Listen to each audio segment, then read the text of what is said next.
Hello everyone. Niriwe. My name is Silva. Nitwa Silva. I come from China. Nuruka mu Bushinwa. I'm a volunteer in Rwanda. Ndumukorerabushake mu Rwanda. Before meeting IYF, Mbere yuko mpura na IYF, I was selfish. nari umuntu wirebaho cyane. I always thought myself only. Nabaga nshishikajwe n'ibindeba gusa.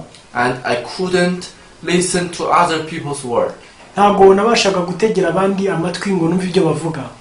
One day, Umunsi umwe I attended high school camp. nagiye mu giterane cy'ikigo cy'amashuri. I heard one mind lecture speech. Numvishe umwarimu muri kwigisha ku by'imitekerereze. The topic was our idea is right or wrong. Intego nyamukuru yaravugaga ngo mbese ibitekerezo byacu ni byiza cyangwa ni bibi. The teacher talked about her own story.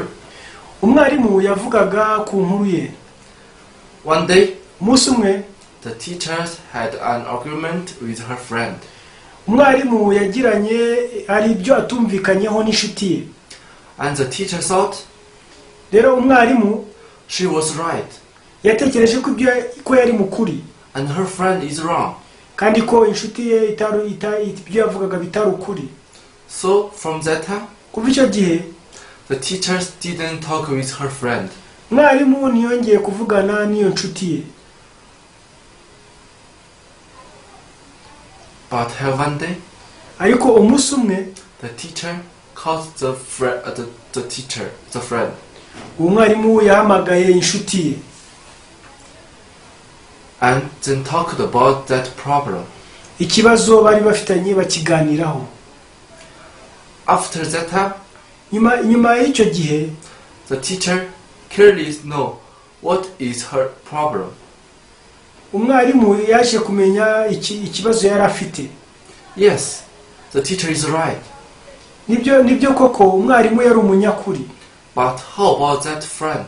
Ariko se nibite by'iyo nshuti ye. The friend closed her heart to the teacher Inshuti ye yamufungiye umutima and cried. Ararira. The teacher think, she was right. Umwarimu yatekerezaga ko ari umunyakuri.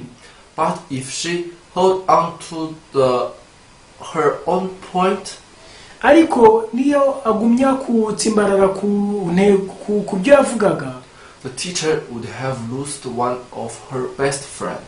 yari gutakaza inshuti ye magara. Through that story, Muri iyo nkuru it greatly touched my heart. inakozweho cyane.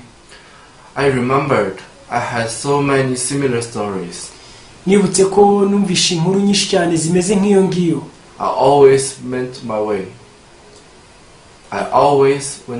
Igihe cyose nakurikiraga inzira zanjye. And I didn't listen other people's advice. Nta nubwo najyaga ngira umutima wo kumva ibyo abandi bavuga. That's why Niyo mpamvu I could so many trouble with my friend. nagiranaga ibibazo byinshi ndetse hamwe n'inshuti zanjye.